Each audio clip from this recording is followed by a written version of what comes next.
Hundreds of pastors are looking to pick a fight. They plan on breaking the law, and they're hoping the Internal Revenue Service comes after them.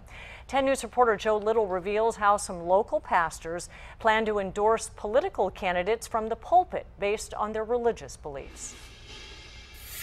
This Sunday, Pastor Jim Garlow will tell his congregation here who they should vote for. It's technically illegal, but hundreds of pastors across the country are doing it anyway. The hope is it will provoke the IRS to take us to court. Pastor Jim Garlow is looking to pick a fight with the IRS, which has a 1954 tax code prohibiting churches from participating in campaigns.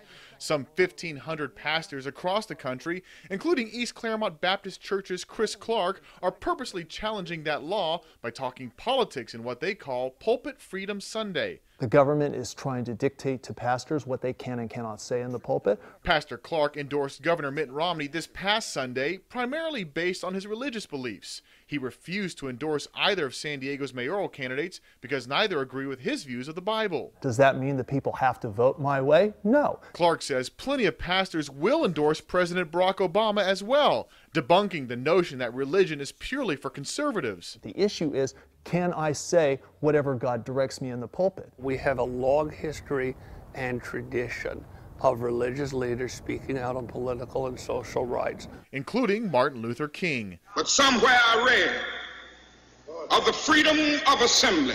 Constitutional professor David Steinberg says the IRS tax code law violates a pastor's right to free speech. Steinberg also calls out the American Civil Liberties Union. All that these religious leaders want to do is speak their mind. Is the ACLU out there defending them? No. The San Diego chapter of the ACLU declined to comment. The IRS also remained quiet. In fact, according to Pastor Clark, the IRS has never gone after a pastor in more than 50 years for preaching politics from the pulpit. In Rancho San Diego, Joe Little, 10 News.